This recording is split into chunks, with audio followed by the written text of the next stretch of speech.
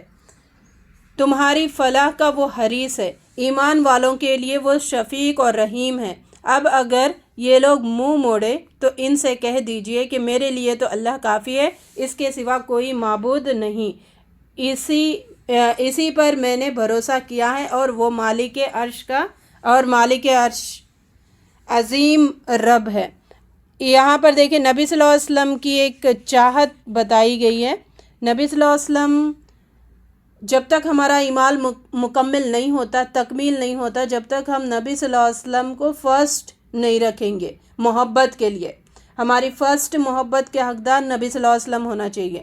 اگر نہیں عزیز رکھیں گے تو ہمارا ایمان مکمل نہیں ہوگا. حضرت عمر رضی اللہ تعالیٰ عنہ آئے تھے، انہوں نے کہا نبی صلی اللہ علیہ وسلم میں آپ کو میری جان کے بعد آپ سے زیادہ محبت کرتا ہوں. تو نبی صلی اللہ علیہ وسلم نے کہا نہیں، آپ کا ایمان مکمل نہیں ہوا.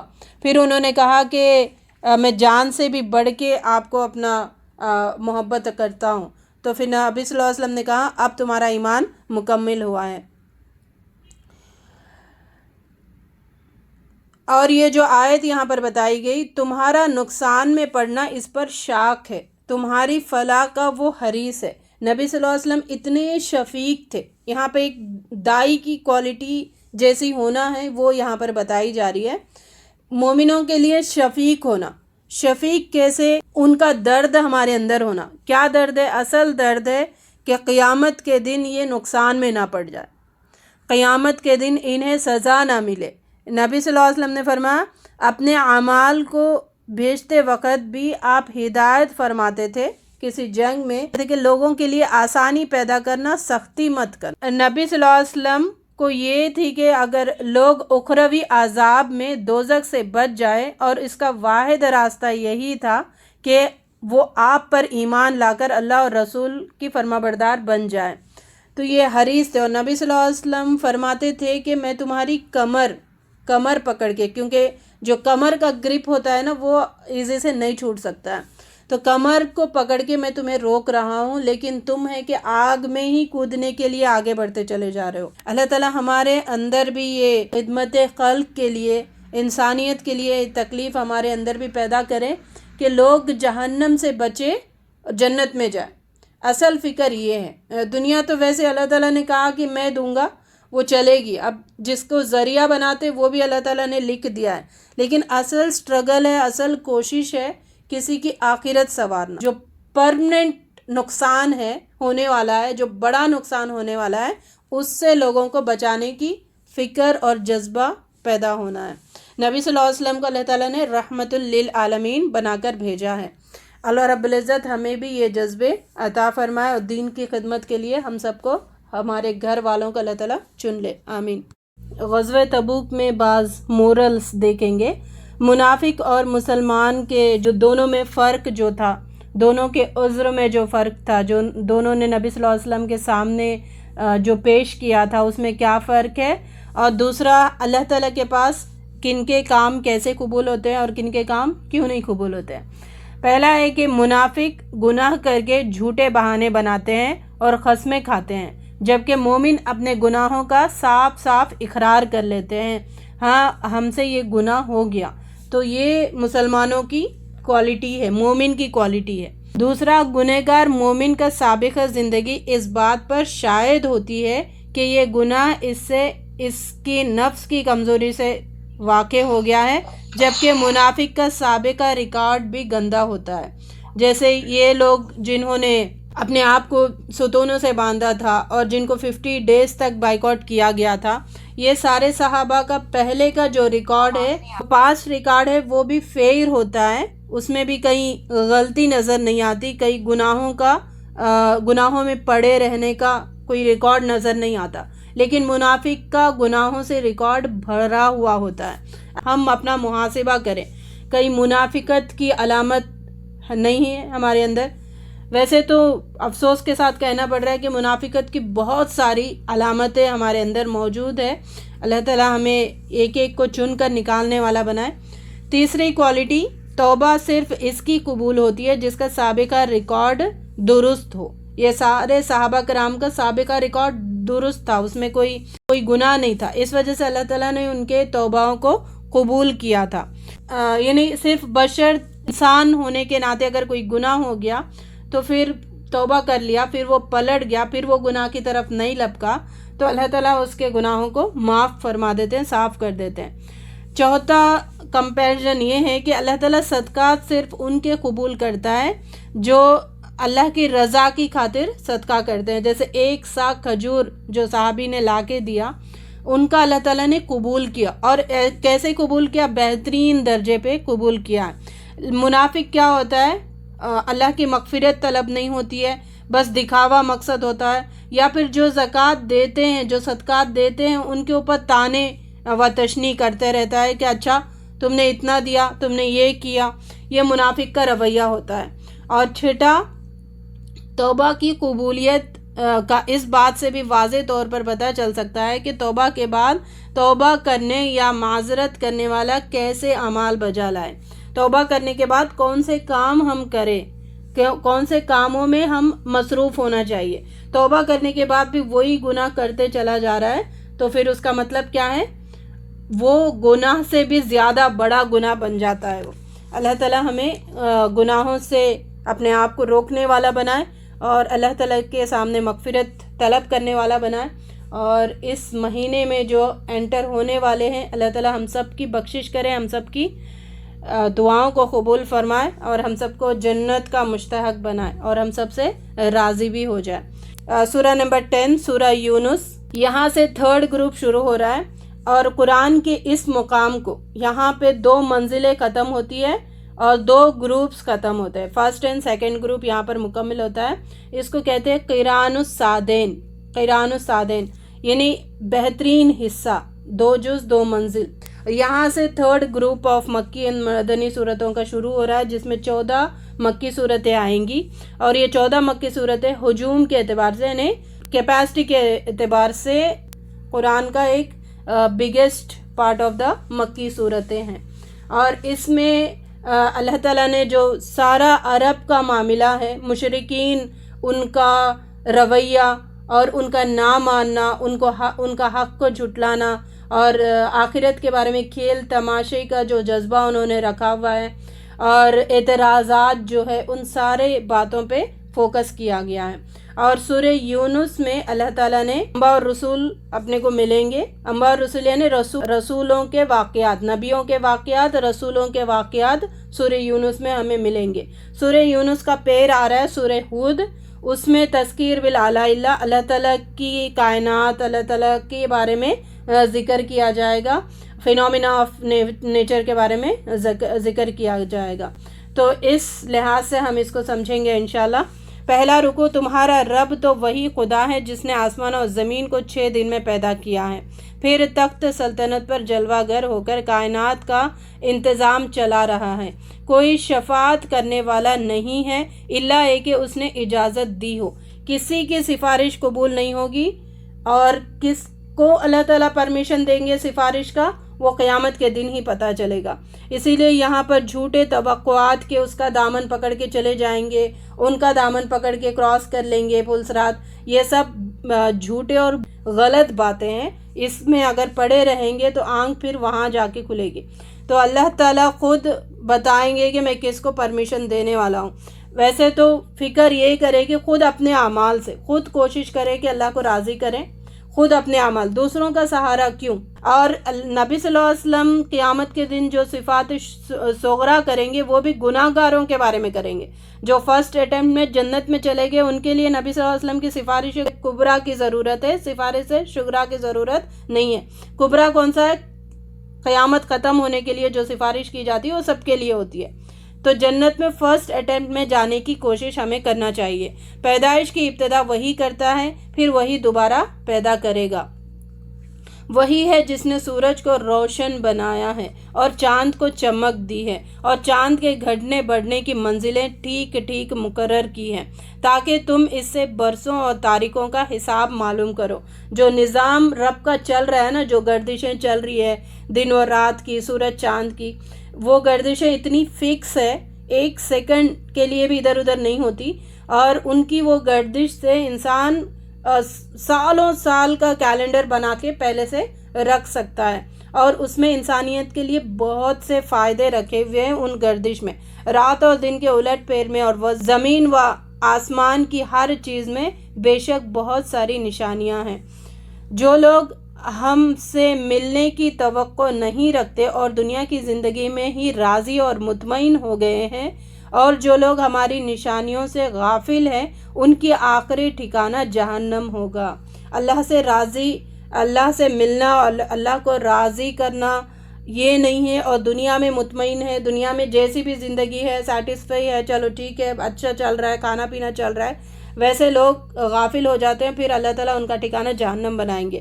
اور وہ لوگ جو ایمان لائے اور نیک عمل کرتے رہیں، ان کا ٹھکانہ نعمت بری جنتیں ہوگی۔ ربنا اجعلنا منہم، اللہ تعالیٰ ہم سب کو نعمتوں بری جنتوں میں شامل فرمائے۔ رکوع 2، انسان کا حال یہ ہے کہ جب اس پر کوئی سخت وقت آتا ہے تو کھڑے بیٹھے اور لیٹے ہم کو پکارتا ہے، مگر جب ہم اس کی مصیبت ٹال دیتے ہیں تو ایسا چل نکلتا ہے کہ گویا اس نے کبھی اپنے کسی برے وقت میں ہم کو پکارا ہی نہ تھا۔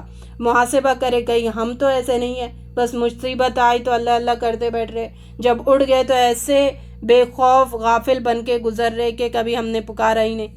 کئی ظالم قوموں کو ہلاک کرنے کے بعد ہم نے تم کو زمین میں اس کی جگہ دی ہے۔ کئی سارے لوگوں کو اللہ تعالیٰ نے صفحہ ہستی سے مٹایا، پھر ہمیں بھیجا یہاں پر، تو ہم تو درمیانہ امت ہے نا، قیامت آنے والی ہے ہمارے بعد، اور ہم سے پہلے ساری قومیں گزر چکی ہے، تو ہم سے تو سخت پکڑ ہونے والی ہے، سخت پوچھ ہونے والی ہے۔ اور اس دور میں جو ہے نا، دنیا آگے بڑھ کے بہت آگے بڑھ گئی ہے، تو ہمیں کوئی آپشن ہی نہیں ہے انکار کرنے کا۔ اگر ہم نے انکار کیا تو بہت سخت عذاب ہونے والا ہے، تاکہ دیکھیں کہ تم کیسے عمل کرتے ہو۔ کافر لوگ قرآن میں تبدیلی یا ترمیم کا مطالبہ کرتے ہیں، یہی آج کے مسلمان بھی کر رہے، نہیں یہ حکم ایسے رہا تو اچھا رہتا، نہیں ایسے عمل کر رہے نا، ٹھیک ہے اللہ تعالیٰ کر دیں گے معاف۔ اللہ تعالیٰ کیا کہہ رہے، جیسا میں نے نازل کیا نا، ہو بہو تمہیں ویسے ہی فالو کرنا ہے، ذرا بھی یہ نہیں سوچنا کہ اس میں ترمیم ہو جائے، اس میں ایسا ہو جائے، تھوڑا چینج آ جائے تو یہ اچھا رہتا، نہیں۔ اے نبی صلی اللہ علیہ وسلم، آپ اس میں تغیر و تبدل نہیں کر سکتے۔ لوگوں کو ڈرانے کی خاطر الٹی سیدھی باتیں بنا کر اللہ اور رسول کے نام سے بولتے رہتے ہیں، یہ بڑا کبیرہ گناہوں میں سے ہے، اور یہ اللہ پر افترا باندھنا کہتے ہیں، جھوٹ باندھنا کہتے ہیں، تو یہ کام ہمیں نہیں کرنا۔ ڈرا نہیں ڈرا، وہ ہدایت پر آیا نہیں آیا، آپ کا کام ہے جیسا اللہ تعالیٰ نے کہا ہے، جیسا رسول صلی اللہ علیہ وسلم نے پہنچایا، ہو بہو ویسے ہی پہنچانا ہے، اپنی عقل کے گھوڑے نہیں دوڑانا ہے۔ آپ تو صرف اس وحی کے پیروں ہیں، یہ لوگ اللہ کے سوا ان کی پرستش کر رہے ہیں جو ان کو نہ نقصان پہنچا سکتے ہیں نہ نفع۔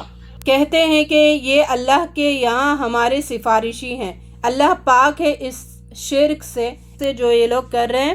ابتدا میں سارے انسان ایک ہی امت تھے، مگر بعد میں انہوں نے مختلف عقیدوں اور مسلک بنا لیے ہیں۔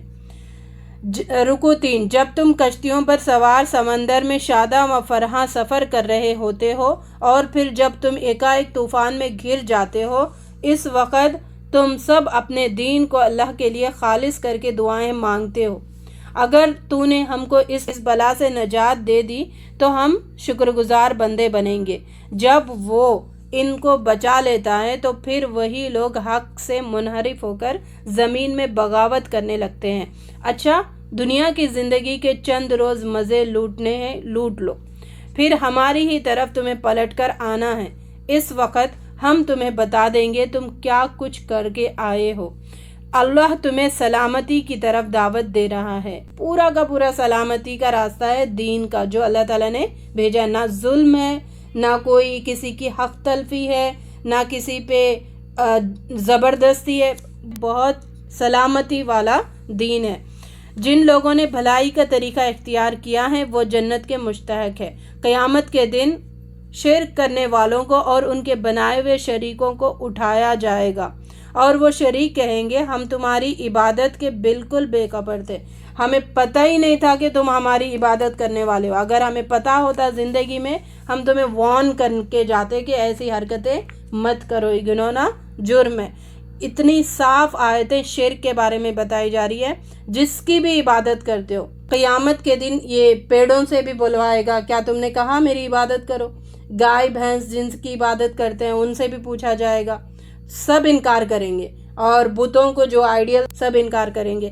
نبیوں کو جنہوں نے معبود بنا لیا ہے، عیسیٰ علیہ السلام کو، عزیر علیہ السلام سے، سب سے پوچھا جائے گا اور سب انکار کریں گے، نہیں اللہ تعالیٰ ہم نے کہا ہی نہیں، ہم نے یہ کہا ہی نہیں کہ ہماری عبادت کرو۔ پھر اس وقت کیا ہوگا، بنے گی بات۔ دیکھیں اللہ تعالیٰ ہم سب کو شرک سے محفوظ رکھیں، اللہ کو راضی کرنے والے کام کرنے کی توفیق عطا فرمائے۔ رکوع 4، ان سے پوچھو تمہارے ٹھہرائے ہوئے شریکوں میں کوئی ہے جو تخلیق کی ابتدا بھی کرتا ہو اور پھر اس کا اعادہ بھی کرے؟ کہو وہ صرف اللہ ہے جو تخلیق کی ابتدا بھی کرتا ہے، پیدا بھی کرتا ہے اور اس کو دوبارہ بھی پیدا کرے گا، اعادہ بھی کرے گا۔ پھر تم الٹی راہ پر چلے جا رہے ہو۔ ان سے پوچھو تمہارے ٹھہرائے ہوئے شریکوں میں کوئی ایسا بھی ہے جو حق کی طرف رہنمائی کرتا ہو؟ اگر کوئی معبود ہے نا اللہ کے سوا، نعوذ باللہ، تو وہ کیا کرنا چاہیے؟ وہ ہدایت دینی چاہیے، رہنمائی کرنا چاہیے کہ دیکھو یہ طریقہ کرو، یہ طریقہ کرو۔ کوئی ایسی کتاب کسی نے بھیجی ہے آج تک جس میں رہنمائی موجود ہو، جیسے قرآن میں اور باقی کتابوں میں آسمانی؟ آخر تمہیں کیا ہو گیا ہے کہ کیسے الٹے الٹے فیصلے کرتے ہو؟ بلا شک وہ ریب فرمان روا کائنات کی طرف سے ہے، اسے پیغمبر نے تصنیف نہیں کیا ہے، نبی صلی اللہ علیہ وسلم اپنے سے نہیں لکھے۔ اگر تم اس دعوے میں سچے ہو کہ یہ پیغمبر کا تصنیف کردہ ہے تو ایک صورت اس جیسی تصنیف کر لاؤ۔ حالانکہ نبی صلی اللہ علیہ وسلم امی تھے، اگر وہ ایسا عمدہ کلام بنا سکتے ہیں تو تم تو شاعر ہو، تم تو بڑے بڑے لوگ ہو اور تمہاری فصیح و بلیغ زبان ہے، تم بنا کے لاؤ۔ اللہ کو چھوڑ کر جس کو چاہے مدد کے لیے بلا لو۔ رکوع 5، اے نبی صلی اللہ علیہ وسلم، ان میں بہت سے لوگ ہیں جو تیری باتیں سنتے ہیں، مگر کیا تو بہروں کو سنائے گا، خواہ وہ کچھ نہ سنتے ہو؟ بہرے اللہ تعالیٰ نے کس کو کہا؟ جو سنتے ہیں لیکن ہدایت کے طور پر نہیں سنتے، سمجھنے کے طور پر نہیں سنتے، بس بیٹھے ایسے ہی سنتے رہتے ہیں۔ تو یہاں پر ہم جو بول رہے اور جو سن رہے ان سب کی نیتوں کو اللہ تعالیٰ خالص کرے، ہدایت کی نیت کے ساتھ سننے والا بنائے، ہدایت کے طلب کے ساتھ سننے والا بنائے۔ ان میں سے بہت سے لوگ ہیں جو تجھے دیکھتے ہیں، مگر کیا اندھوں کو راہ دکھائے گا؟ ہم جب بیٹھے ہوئے ہیں تو قرآن کو دیکھ رہے ہیں، قرآن پہ غور و فکر کر رہے، تو اس کو ایسے دیکھیں کہ کہیں میری زندگی میں یہ عمل تو نہیں ہو رہا، جو اللہ تعالیٰ حکم دے رہے اس سے میں رکی تو نہیں ہوں۔ تو یہ ان پر غور کرنا ضروری ہے۔ کان آنکھ اس وجہ سے استعمال کر کے اس دورے کو فائدہ مند بنائے اپنے لیے کہ ہماری نجات ہو، خواہ انہیں کچھ نہ سوچتا ہو۔ حقیقت یہ ہے کہ اللہ لوگوں پر ظلم نہیں کرتا، لوگ خود ہی اپنے اوپر ظلم کرتے ہیں، نہ دیکھ کر نہ سن کر خود اپنے اوپر ظلم کرتے ہیں۔ جس روز اللہ ان کو اکٹھا کرے گا تو دنیا کی زندگی انہیں ایسی لگے گی گویا ایک گھڑی بھر آپس میں جان پہچان کرنے کو ٹھہرے تھے۔ کئی سفر میں جا رہے، 1-2 منٹ کا ہالٹ ہوتا ہے، آدھا گھنٹے کا ہالٹ ہوتا ہے، کیسا لگتا ہے؟ بس ایسے ہی ملے کسی سے، کوئی مل گیا راستے میں اور نکل گئے۔ قیامت کے دن ہم سب کو ایسی محسوس ہوگا۔ اگر دنیا میں کوئی 100 سال بھی زندہ رہا آج کے دور میں، یا 150 سال بھی زندہ رہا، اس کو جب پوچھا جائے گا تو کہے گا میں نے ایک گھڑی بس رہ کر آیا دنیا میں۔ تو اس کی حقیقت اتنی، ایک گھڑی بھر کی اور ایک خطرے بھر کی۔ اللہ تعالیٰ اس کی سمجھ عطا فرمائے، اس میں ڈوب کے رہنے سے بچائے۔ سخت گھاٹے میں رہے وہ لوگ جنہوں نے اللہ کی ملاقات کو جھٹلایا۔ ہر امت کے لیے مہلت کی ایک مدت ہے، جب یہ مدت پوری ہو جاتی ہے تو گھڑی بھر کی نہ تقدیم ہوتی ہے نہ تاخیر۔ کافر اللہ کے عذاب کی وارننگ کو غیر اہم سمجھتے ہیں۔ یہ تو کافر کا رویہ تھا۔ آج ہمارے مسلمان، ہم جو مسلمان کہتے ہیں اپنے آپ کو، وارننگ کی آیتیں آ رہی ہے، عذاب کی آیتیں آ رہی ہے، لیکن جوں تک نہیں رہیں گی، ویسے نہیں لے پا رہے ہم، ڈر خوف ہمارے اندر نہیں آ پا رہا ہے۔ تو ایسے کافروں کا رویہ تو نہیں ہے ہمارے پاس، ہُبہُ وہی رویہ ہو رہا ہے۔ اللہ تعالیٰ ہمیں اللہ سے ڈرنے والا اور جواب دہی خوف ہمارے دلوں میں اللہ تعالیٰ پیدا فرمائے۔ اے نبی صلی اللہ علیہ وسلم ان سے کہو یہ بالکل سچ ہے اور تم اتنا بل بوتا نہیں رکھتے کہ اسے ظہور میں آنے سے روک دو۔ رکو 6، اگر ہر اس شخص کے پاس جس نے ظلم کیا ہے روئے زمین کی دولت بھی ہو تو اس عذاب سے بچنے کے لیے اسے فدیے میں دینے پر آمادہ ہو جائے گا۔ قیامت کا منظر کھینچا جا رہا ہے نا، انسان جو جہنم میں جا رہا ہے اس کو کہے کہ کیا دینا چاہو گے، سب لے لیں اللہ تعالیٰ، ساری دنیا لوگوں کو لے لے لیکن مجھے چھوڑ دیں، تو پھر یہ فدیے میں نہیں قبول ہوگا، نہ فدیہ لیا جائے گا، نہ کسی سے مدد کیا جائے گا، نہ کوئی سفارش کی جائے گی، سارے دروازے بند۔ لوگوں تمہارے پاس تمہارے رب کی طرف سے نصیحت آ گئی ہے، یہ وہ چیز ہے جو دلوں کے امراض کی شفا ہے، جو اسے قبول کر لے ان کے لیے رہنمائی اور رحمت ہے۔ قرآن 4 مقصد لے کر آیا ہے، ایک موعظہ، ایک شفا، ایک ہدایت اور ایک رحمت۔ موعظہ کسے کہتے ہیں؟ ایسی نصیحت کو کہتے ہیں جو انسان کی توجہ کو دنیا سے ہٹا کر اللہ کی یاد اور روز آخرت کی طرف مبذول کر دے، یعنی پلٹا دے، سوچ کو پلٹا دے، دنیا سے ہٹا دے، اس کو موعظہ کہتے ہیں۔ اور دلوں میں رقت اور دنیا سے بے رغبتی اور آخرت کی لگاؤ پیدا ہو۔ یہ قرآن جب ہم پڑھتے ہیں تو پھر یہ ہمارے لیے ایسا معجزہ کا کام کرتا ہے کہ ہم دنیا سے بے رغبت ہو جاتے ہیں اور آخرت کی فکر میں زیادہ رہتے ہیں۔ دوسرا یہ قرآن کا مقصد ہے شفا۔ شفا کس کا؟ دلوں کی بیماریوں کی شفا، مثلا جیسے شرک ہے، کفر ہے، عقیدے میں بگاڑ ہے، بدعت ہے، اور حسد، بغض، انسانوں کے بارے میں خود غرضی، بخل، لالچ وغیرہ، یہ ساری جو نیگیٹیو تھاٹس ہے ان سب کی بیماریوں کا شفا ہے، ان سب کی ان سے شفا ملتی ہے۔ جو قرآن سنتا ہے، پڑھتا ہے، کن کے لیے ہے؟ بس جو سنتا ہے، پڑھتا ہے اور عمل کی فکر ہوتی ہے اس کو، ہاں اس کے مطابق عمل کریں گے، اسی کو شفا نصیب ہوتی ہے۔ بس تبرک کے طور پر سن لیا نا بس کافی ہے، پڑھ لیا نا بس کافی ہے، ان کے لیے ہدایت نہیں، شرط ہے کہ عمل کی نیت ہو، یہ میں نے سنا میں عمل کروں گی، تب ہی ویسے لوگوں کے لیے شفا بنے گی۔ تیسری یہ قرآن لے کر آئی ہے ہدایت، انسان کی زندگی کے تمام شعبے میں اس کی پوری طرح رہنمائی کرتا ہے۔ کوئی ایک ایسا معمولی شعبہ بھی اللہ تعالیٰ نے نہیں چھوڑا جس میں رہنمائی نہ کی گئی ہو۔ وہ ہر فرد کے الگ الگ حقوق بھی متعین کرتا ہے اور ایسے قوانین بھی بتلاتا ہے جس سے فرد، معاشرہ اور حکومت کسی کے حقوق میں کوئی کمی نہ ہو۔ اکیلا ہے اس کے بھی برابر حقوق، معاشرہ ہے اس میں بھی برابر حقوق، پولیٹیکل لائف ہے اس میں بھی برابر حقوق، تجارت ہے اس میں بھی برابر حقوق، ہر جگہ برابر حقوق کی ہدایت کرتا ہے۔ قرآن کا چوتھا مقصد ہے رحمت۔ جو قرآن پر عمل پیرا ہوتا ہے اور جو معاشرے یا حکومت اس کی اتباع کرتی ہے، قرآن کی پیروی کرتی ہے، اس پر اس دنیا میں بھی اللہ تعالیٰ کی رحمتیں نازل ہوتی ہے اور آخرت میں بھی اللہ تعالیٰ اپنی رحمتوں میں جگہ عطا فرماتا ہے۔ تو یہ 4 بڑے مقاصد ہے قرآن سے ہمیں حاصل ہونے والے۔ نبی صلی اللہ علیہ وسلم نے فرمایا اللہ تعالیٰ اس کتاب کے ذریعے بہت سے لوگوں کو سربلندی عطا فرمائے گا۔ ربنا جعلنا منہم، ربنا جعلنا منہم، ربنا جعلنا منہم، اللہ تعالیٰ ہمیں ان میں شامل فرمائے جس کو اللہ تعالیٰ اس قرآن کے ذریعے بلندی عطا فرماتا ہے۔ لیکن بہت سے لوگ ایسے ہیں جو ذلیل کر دیے جاتے ہیں اسی قرآن کے ذریعے سے، جیسے منافق ہے، سنتے ہیں لیکن عمل نہیں کرتے، عمل کی نیت سے نہیں سنتے، بس کھیل تماشا ہوتا ہے ان کا، یہ سننا بھی بس تبرک کے طور پر سنتے چلے جاتے ہیں۔ نبی صلی اللہ علیہ وسلم نے فرمایا اللہ کی کتاب میں ہدایت ہے اور روشنی ہے، جسے اس کو مضبوطی سے پکڑا وہ ہدایت پر قائم ہو گیا اور جس نے اس سے غفلت برتی وہ گمراہ ہو گیا۔ نبی صلی اللہ علیہ وسلم نے فرمایا یہ کتاب اللہ کی رسی ہے، اس پر جو عمل پیرا ہوگا وہ ہدایت پر ہوگا اور جو اسے چھوڑ دے گا وہ گمراہ ہوگا۔ اللہ تعالیٰ نے کہا نا وَاعْتَصِمُوا بِحَبْلِ اللَّهِ جَمِيعًا وَلَا تَفَرَّقُوا، اور اللہ کی رسی کیا ہے؟ یہ قرآن ہے، اللہ ہے، قرآن ہے۔ قرآن کو ہم نے مضبوطی سے تھام لیا، مطلب اللہ کی رسی کو مضبوطی سے تھام لیا، تو پھر اللہ تعالیٰ اس کو گمراہ نہیں کرے گا۔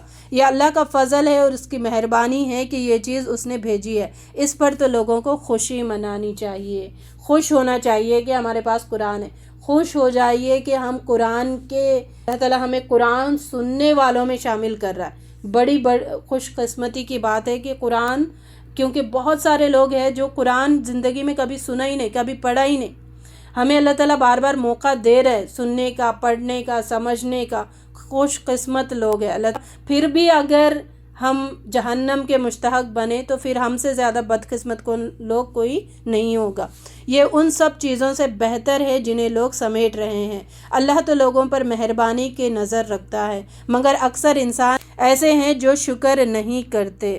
مہربانی کیا؟ اللہ تعالیٰ رزق دے رہا ہے نا۔ رزق کا مطلب کیا ہے؟ ہر چیز رزق ہے۔ جیسے نبی صلی اللہ علیہ وسلم نے دعا فرمائی تھی، اللہم ارزقنی علما نافعا، اللہم ارزقنی، اللہ تعالیٰ مجھے رزق دے علم نافع، علم کا نفع، علم فائدہ مند علم بھی ہمارے لیے رزق ہے۔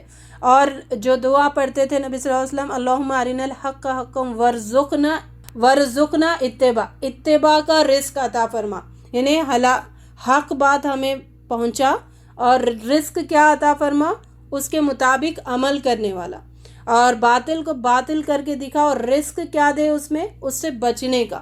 یعنی رزق مطلب ہر جو نعمت ہے جو اللہ تعالیٰ دیتا ہے ہمیں، علم ہے، ہدایت ہے، اور پھر بتایا گیا مال میں سے جو خرچ کرتا ہے، مال کو بھی اللہ تعالیٰ نے رزق کہا ہے، وَمِمَّا رَزَقْنَاهُمْ يُنْفِقُونَ۔ تو ہر چیز جو بھی ملی ہے، صحت، دولت، عزت، دماغی صلاحیت، ہدایت کا راستہ، اس سارے رزق میں آتے ہیں۔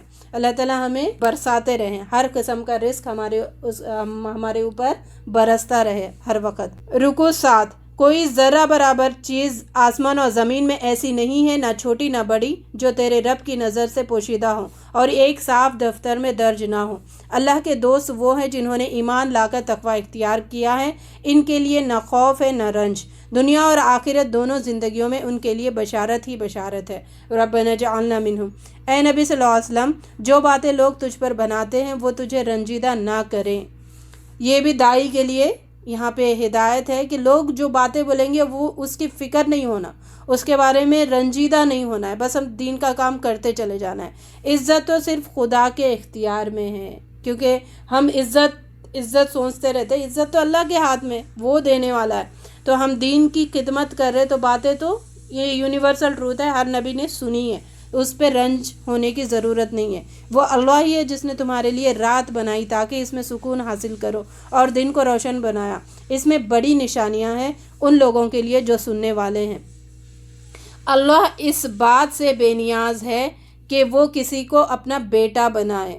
جو لوگ اللہ پر ایسے افطرا باندھتے ہیں، جھوٹ باندھتے، افطرا باندھنا، اللہ پر جھوٹ باندھنے کو افطرا باندھنا کہتے ہیں، وہ فلاح یاب نہیں ہیں اور عذاب کا مزہ چکھیں گے۔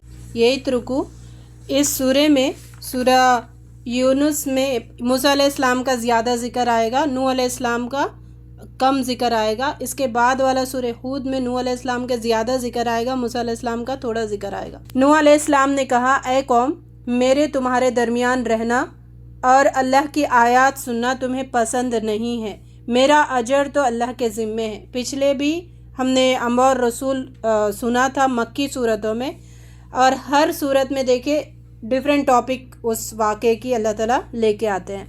اجر تو اللہ کے ذمے ہے۔ مجھے حکم دیا گیا ہے کہ کوئی مانے یا نہ مانے، میں خود مسلم بن کر رہوں۔ قوم نے جھٹلایا تو اللہ نے نیکوکاروں کو کشتی میں بچا لیا اور منکرین کو غرق کر دیا۔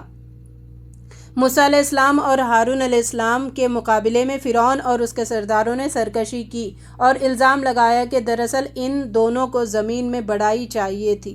پھر ماہر جادوگروں کو بلایا گیا، مقابلہ ہوا، لیکن اللہ نے اپنے فرمانوں کے ذریعے حق کو حق کر کے دکھایا ہے۔ نبی اور جادوگر میں بہت فرق ہوتا ہے۔ جادوگر ایک فن ہے جو سیکھنے سے حاصل ہوتا ہے، اور ہر جادوگر کسی استاد کا شاگرد ہوتا ہے، جبکہ معجزہ محض اللہ کی طرف سے عطا ہوتا ہے، اور نبی کو جو تعلیم دی جاتی ہے وہ اللہ کی طرف سے، اور جو بھی سکھایا جاتا ہے وہ اللہ کی طرف سے ہوتا ہے۔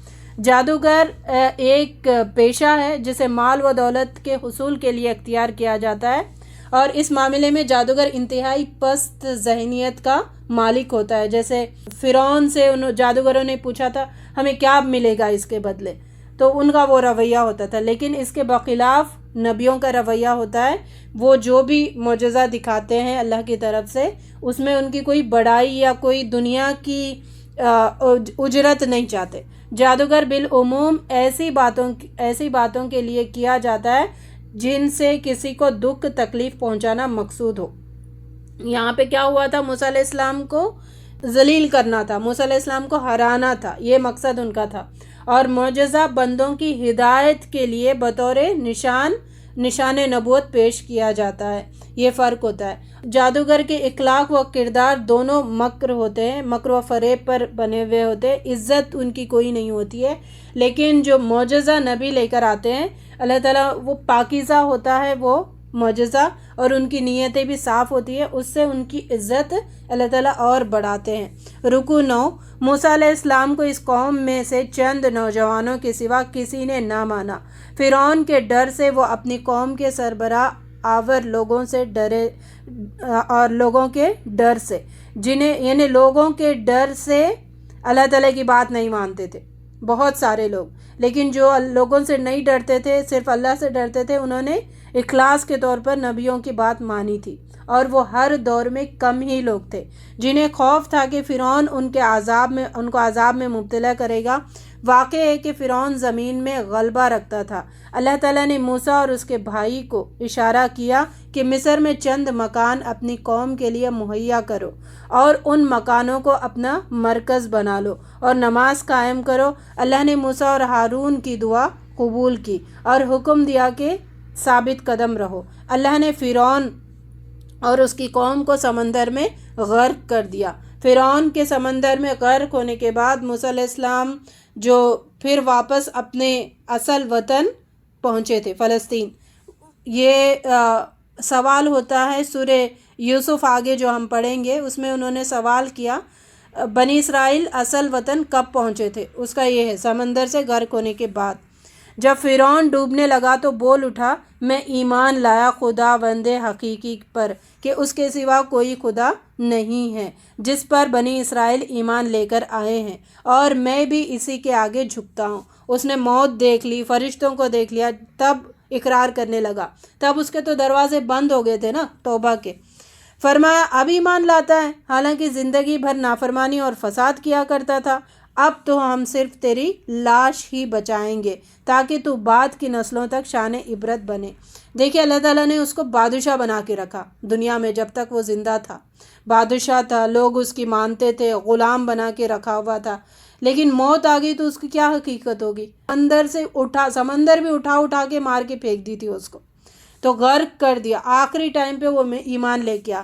تو دنیا میں جس کو دولت یا اللہ تعالیٰ کوئی چیز دیتا ہے ان کی طرف آنکھ اٹھا کے بھی نہیں دیکھنا، کیونکہ انجام ایسا عبرت ناک بھی ہو سکتا ہے اگر انہوں نے ہدایت کی زندگی نہیں گزاری۔ رکوع 10۔ یہ فی الواقع تمہارے پاس حق ہی آیا ہے تمہارے رب کی طرف سے، کچھ لوگ ایمان لا کر نہیں دیتے، خواہ کوئی نشانی ہی ان کے سامنے آ جائے، اور جب تک کہ دردناک عذاب سامنے آتا نہ دیکھ لے۔ یہ امت اتنی ہے کہ ڈھیٹ ہو گئی نا، عذاب دیکھ کر بھی ہدایت کے راستے پر نہیں آ رہی ہے۔ اللہ تعالیٰ ہم سب کو ہدایت کے راستے کی طلب عطا فرمائے اور ہدایت عطا فرمائے۔ یونس علیہ السلام کی قوم کے سوا کسی قوم کو ہم نے نہیں بچایا جو کہ عذاب دیکھ کر ایمان لائی ہو۔ صرف یہ واحد قوم ہے جس کو اللہ تعالیٰ نے عذاب دیکھنے کے بعد ان کی توبہ کو قبول کر لیے تھے، انہوں نے توبہ کیے تھے بہت رو رو کر۔ اے نبی صلی اللہ علیہ وسلم، کیا آپ لوگوں کو مجبور کریں گے کہ وہ ایمان لے آئیں؟ کوئی متنفس اللہ کی اذن کے بغیر ایمان نہیں لا سکتا۔ اللہ کا طریقہ یہ ہے کہ جو لوگ عقل سے کام نہیں لیتے ان پر گندگی ڈال دیتا ہے۔ اب یہ لوگ اس کے سوا اور کس چیز کے منتظر ہے؟ اچھا، کسی کو جب بھی دعائیں دینا تو یہ الفاظ کہے اللہ تعالیٰ تمہیں ہدایت دے، نہیں، اللہ تعالیٰ تمہیں ہدایت کی طلب عطا کرے۔ جب انسان طلب کرے گا ہدایت ملے گی نا، تو ہم فرسٹ سٹیپ کی دعا نہیں دیتے، اس کو سیکنڈ سٹیپ کی دعا دیتے ہیں۔ تو فرسٹ سٹیپ کی دعا دینا شروع کرے، اللہ تعالیٰ آپ کو ہدایت کی طلب عطا کرے، نیک ہدایت کی طلب عطا کرے، پھر اللہ تعالیٰ آپ کو ہدایت عطا کرے۔ ایسی دعا دینے کی عادت بنائے، اور یہ کسی کو دینا ہے نا دعا، بیسٹ دعا یہی ہے، نیک ہدایت کی دعا۔ باقی ساری دنیا تو اللہ تعالیٰ نے لکھ دیا نا، میں دوں گا ملے گی، لیکن بیسٹ دعا اگر کسی کو دینا ہے تو نیک ہدایت کی راستے کی طلب کی. یعنی اب یہ لوگ ان کے سوا اور کس چیز کے منتظر ہے کہ وہ برے دن دیکھے جو ان سے پہلے گزرے ہوئے لوگ دیکھ چکے ہیں. آخر کب تم سدھرو گے؟ آخر تمہیں اٹھا کے پٹک دیا جائے گا تب تم سدھرو گے. رکوع 11. اے نبی صلی اللہ علیہ وسلم کہہ دو کہ تم اللہ کے سوا جن کی بندگی کرتے ہو میں ان کی بندگی نہیں کرتا، میں تو صرف اسی کی بندگی کرتا ہوں جس کے قبضے میں تمہاری موت ہے. مجھے حکم دیا گیا ہے کہ میں ایمان لانے والوں میں سے رہوں اور مجھے فرمایا گیا کہ یکسو ہو کر اپنے آپ کو ٹھیک اس دین پر قائم کر دوں اور ہرگز مشرکوں میں سے نہ ہوں. یکسو یعنی اسٹریٹ راستہ ہے. ہدایت کے حصول کے لیے 3 ہدایات ہے. ہدایت حاصل کرنے کے لیے 3 ہدایات وہ کیا ہے؟ جیسے نبی کی دعوت تو آغاز ہی شرک کی تردید سے ہوا ہے، تو ہم جب یہ سن رہے تو ہمیں پہلے شرک کو اپنے اندر سے ہٹا دینا ہے. بیسک ہدایت ہے کہ شرک کو ہٹاؤ، پھر اللہ تعالیٰ نیک ہدایت عطا کرے گا. دین اسلام کا جو راستہ اللہ نے بتلایا وہ بالکل پاک ہے اور سیدھا ہے. اسی پر چلنے کی جستجو ہونا چاہیے. سمجھنا چاہیے کہ یہی سیدھا راستہ ہے، اس میں اسٹریٹ جانا ہے، ناک کے سیدھا، ادھر ادھر نہیں بھٹکنا ہے. جب ہم یہ سوچیں گے تو پھر اللہ تعالیٰ نیک ہدایت کا راستہ کی طلب عطا کریں گے. تیسرا ہے کہ مڑ کر ادھر ادھر بھی نہیں دیکھنا، ذرا بھی نہیں جھانکنا، کیونکہ بتایا گیا کہ سیدھا راستہ ایک ہی ہے، بہت زیادہ راستے شیطان کی راہیں ہیں. تو جب یہ چیزیں ہمارے اندر ہوں گی تو پھر اللہ تعالیٰ ہدایت کی رہنمائی کرے گا. اگر اللہ تجھے کسی مصیبت میں ڈالے تو خود اس کے سوا کوئی نہیں ہے جو اس مصیبت کو ٹال دے، اور اگر تیرے حق میں کسی بھلائی کا ارادہ کرے تو اس کے فضل کو پھیرنے والا کوئی نہیں ہے. یہ بات کافی ہے نا ایمان کو مضبوط کرنے کے لیے. ہمارا کوئی بال بھی باقا نہیں کر سکتا.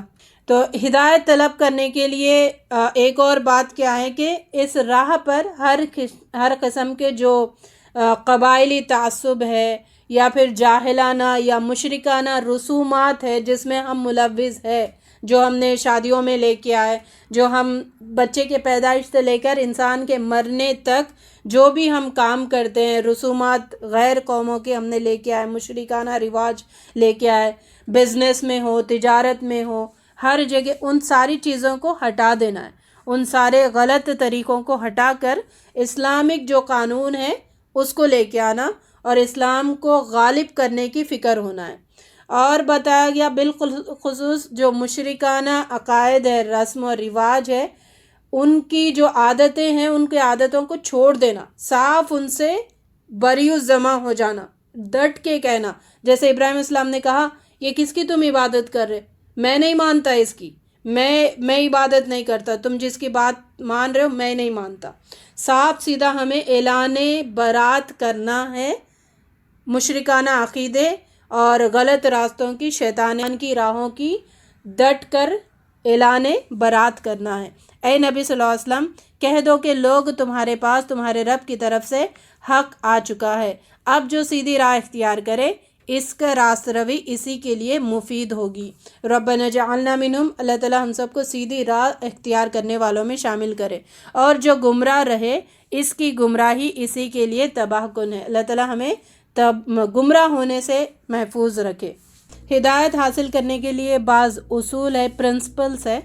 ہر طرح کی شرک سے مکمل اجتناب. جیسے ہدایت حاصل کرنے کے 3 ہدایات بھی ہم نے پڑھے تھے، اور اسی طرح یہاں پر اس کے پرنسپلز کیا ہے ذرا اس پر غور کریں گے کہ مکمل شرک سے اجتناب، یعنی بات صرف اور صرف اللہ کی ماننا ہے اور سر صرف اور صرف اللہ کے آگے جھکانا ہے. دوسرا خالصتاً اللہ کی ذات پر بھروسہ رکھنا ہے اور اسے نفع و نقصان کا مالک سمجھنا ہے، اسی کو نفع و نقصان کا مالک سمجھنا ہے. کوئی دوسرا ہمیں کوئی کچھ بھی نہیں بگاڑ سکتا. یہ ایمان مضبوطی سے ہونا چاہیے. اسی کو آخرت میں فائدہ ہوگا اور دنیا کے ہر شعبے کے لیے مکمل رہنمائی حاصل ہوتی ہے اس کتاب سے. ہمیں یہ سمجھنا ہے، یہ بھی ایک پرنسپل ہے ہدایت حاصل کرنے کا. جو شخص ایسی ہدایت کو اختیار نہیں کرتا وہ ساری زندگی ادھر ادھر بھٹکتا رہتا ہے. یہی ہو رہا ہے نا، قرآن کو ہم نے مضبوطی سے نہیں پکڑا ہے، اس سے رہنمائی حاصل نہیں کر رہے تو ادھر ادھر بھٹکتے چلے جا رہے، اور راستے بہت زیادہ ہمیں ملتے ہیں شیطان کے، پھر انسان گمراہ ہو جاتا ہے، سمجھ نہیں آتا کہ اس کو کیا کرے. تو ہدایت حاصل کرنے کے لیے اس کتاب سے چمٹ جانا چاہیے، اور جب ایسے کریں گے تو اللہ تعالیٰ سکون نصیب کریں گے اور ہمیں اطمینان ہو جائے گا کہ ہاں یہی صحیح راستہ ہے. پھر ہم اس پر عمل کرتے چلے جائیں گے، اور جو یقینی تباہی و بربادی ہے نا قیامت کی، اس سے ہم انشاءاللہ بچیں گے.